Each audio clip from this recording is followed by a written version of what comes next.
Ryan. Got a quick little interim sort of video for my RQG game. Excuse me. So, um, the players all decided to stick with the Chronicles of Carreen play line that I've been running.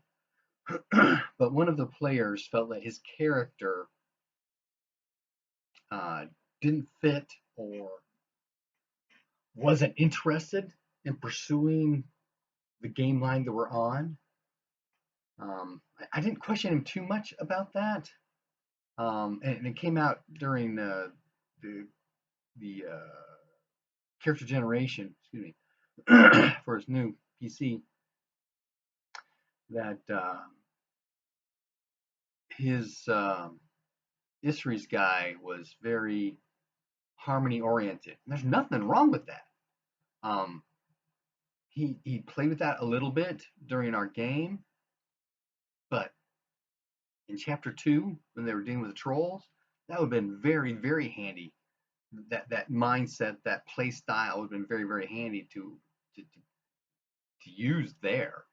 It just doesn't necessarily fit quite well with a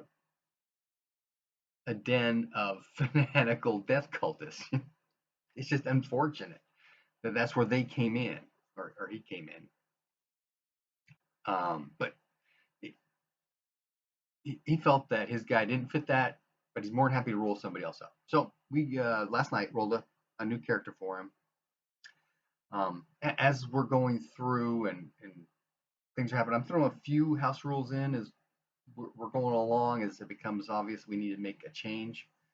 But this first campaign, my intent was to play as much rules as written as we can, to get the feel for how it's supposed to, how the rules say it's supposed to play, how that all goes, and then I'll make minor tweaks here and there as we go along. One of the first things was adding in a separate hit location chart for missiles and thrusting weapons. But you know that kind of stuff. But not any major changes, right? Well, one of the tweaking changes is allowing you to rotate stats around. Personally, I like the concept of roll down the list. This is the hand you're dealt. What do you want to play with it? That kind of thing. But I let them, shift some stuff around so they can create the character they want to play, kind of thing. So anyway, we go through the character background generation, and it goes much faster. If you're Satar and you don't do all of them, you only do the Sartre ones, and you don't read through all of the text. You just roll dice as a result, roll dice as a result. That went pretty quick with this guy.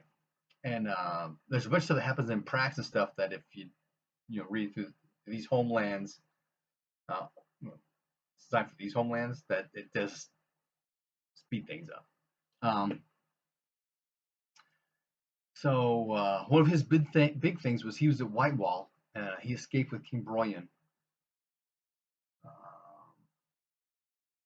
He was in the liberation of Pavis.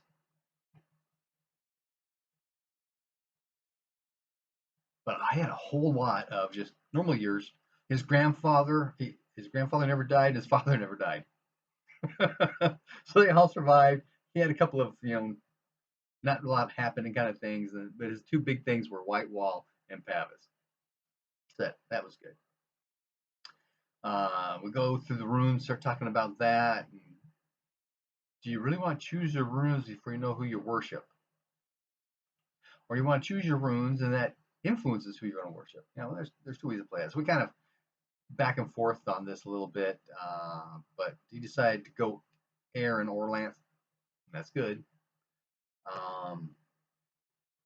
And then we rolled stats. I let him rotate between size and intelligence, since those are 2d6 plus 6, and then any of the other ones because they're all 3d6. So rolls out some pretty decent ones. He's got a 10 and 11, and then a couple of 14s, and a 17, and a 15. I think it was the other one. But pretty decent stats there. So he does that. We go through all the agility manipulation and all that kind of stuff, hit points and all that kind of stuff. He's using an online uh, character sheet, so he's not writing stuff down. It's all plugging stuff in. Go through the background. And his grandfather was a bandit and his father was a bandit. So I, do you want to be a bandit or do you want to try to print us out to something else, kind of deal? Essentially, I should give them a choice. That's what I did in RQ3. In RQ3, I had background skills for what your parents did, and then you apprentice to something. You get to choose your apprenticeship kind of thing. But anyway, so he thinks this guy's more of a warrior. Although Bandit fits him fine. Bandit's got really pretty decent weapon skills, and some sneak hide, this kind of stuff. But then he ended up being light infantry, and they've got the same sort of thing. Only the sneak hide stuff is lower, but they get battle too. So anyway, he goes light infantry. We outfit him. We get his skills. He goes Glorantha. We give him his skills. He gets the extra bonuses for his runes, extra bonuses for skills. He gets a pot of wood for his heirloom, and he buys some 1-point leather padding kind of stuff for under his armor to boost that up a little bit, which is fine. Although 1-point leather pants, which cover your abdomen and both legs, cost less than 1-point leather greaves, which cover just your legs. The things you find when you really start looking. Armor is one of those things armor location kind of stuff is one of those things down the road that I'm going to try to play games with. But that's much later. So he's got his guy all rolled up. So I'm figuring, we pick spells. Got his spells. So I'm figuring he'll be the initiate that the Glorantha Temple of White Wall is sending out with some lay members to help find a safe camp. And then once they go, hey guys, let me come with you. I don't want to just stay here with these folks. They can guard the camp fine. And then I'll give them an extra hand in the temple. They really need it right now. So that's how I'm going to play him. But then the question is going to be, once they finish with this deal with the Glorantha Temple, what about this guy? How's he going to tie in with the party? Is he going to continue with them? He is from their clan. Kind of tie in when he did the defensive white wall that he came back afterwards, kind of thing. He made connections here, and so after the Dragon Rise, he came back to White Wall to help,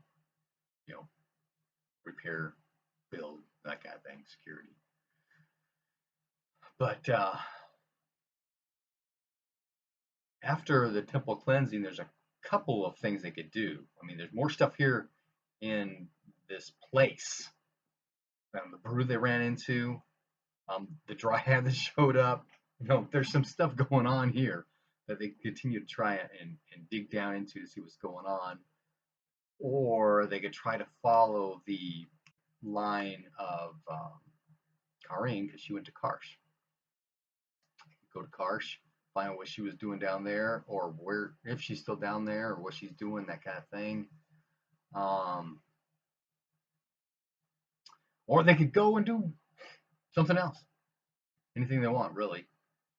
So I'm fairly certain that this next session, unless there's a whole slew of random encounters that cause problems for them, will be the last session for the Death Cult Temple. So we should be able to wrap that up with this next session next Friday. And I'll have to get some feedback from them on, okay, where do you want to go next? What do you guys want to do, so I can do some preparation.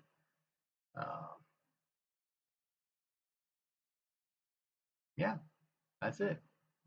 Happy gaming.